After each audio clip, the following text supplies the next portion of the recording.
Halo semuanya, perkenalkan nama saya Angelika Kristintaresya dengan NIM 2071650090 dan dari Prodi Ilmu Komunikasi. Nah, pada kesempatan kali ini saya ingin menjelaskan tentang apa sih dari konsep diri itu, persepsi, dan sensasi dalam komunikasi antar pribadi. Nah, konsep diri sendiri itu pada dasarnya adalah persepsi atas diri kita. Dalam mempersepsikan diri kita menempatkan diri kita sebagai suatu subjek yang menanggapi diri sendiri sekaligus sebagai objek yang ditanggapi. Secara sederhananya, persepsi adalah proses aktif dan kreatif manusia dalam mengkonstruksikan suatu gambar mengenai dunia, benda, situasi, atau peristiwa. Dan dari diri kita sendiri ataupun orang lain di sekitar kita. Karena pada akhirnya persepsi itu akan membentuk sebuah konsepsi tertentu terhadap apa yang dipersepsikan. Karena itu, persepsi dan konsepsi senantiasa saling mempengaruhi. Jika digambarkan dalam suatu bagan, maka persepsi dan konsepsi bagaikan lingkaran komunikan ayam dan telur ayamnya, yang tidak pernah tahu mana yang lebih dahulu keduanya. Persepsi dan konsepsi terhadap diri akan menentukan pola dan bentuk komunikasi yang akan dilakukan. Ketika persepsi dan konsepsi terhadap diri baik dan benar, maka komunikasi yang dilangsungkan tentunya akan berjalan dengan baik. Konsep diri merupakan unsur penting dalam setiap komunikasi. Pemahaman yang baik terhadap diri dan orang lain akan sangat menentukan keberhasilan sebuah komunikasi tersebut. Dari sensasi sendiri adalah penerimaan stimulus melalui alat indera, sedangkan persepsi adalah penafsiran dari stimulus yang telah kita terima.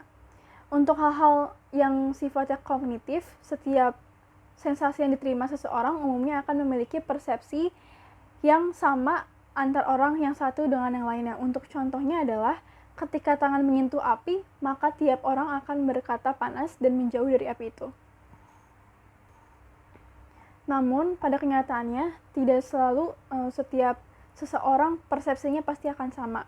Biasanya yang bersifat perasaan. Untuk contohnya adalah bencana alam. Persepsi akan bencana alam, setiap orang tuh pasti berbeda. Ada yang merespon luar biasa sedih, ada juga yang trauma, ada juga yang bahkan menerimanya dengan penuh kesadaran, tetapi biasa saja. Konsep diri sendiri ini didefinisikan sebagai semua pemikiran, keyakinan, dan kepercayaan yang merupakan pengetahuan individu tentang dirinya sendiri dan mempengaruhi hubungan dengan orang lain. Nah, konsep diri ini merupakan salah satu faktor yang memengaruhi interaksi komunikasi dalam setiap masyarakat. Konsep diri yang berkualitas dalam komunikasi antar pribadi dapat menciptakan komunikasi yang baik. Nah, konsep diri ini tuh terbagi menjadi dua bagian, yaitu pertama konsep diri yang positif, dan yang kedua tentunya konsep diri yang negatif. Ada beberapa menurut para ahli, tapi salah satunya adalah menurut William dan Philip, konsep diri negatif memiliki beberapa tanda. Salah satunya adalah seseorang yang memiliki konsep diri yang negatif cenderung merasa mudah tersinggung dan selalu marah ketika dikritik.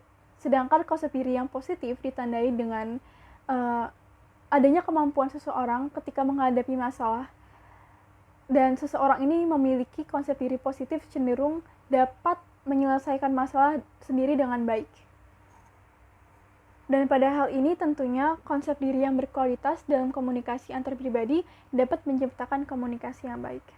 Sekian penjelasan dari saya tentang konsep diri, persepsi, dan sensasi dalam komunikasi antar pribadi. Kurang lebihnya mohon maaf. Terima kasih.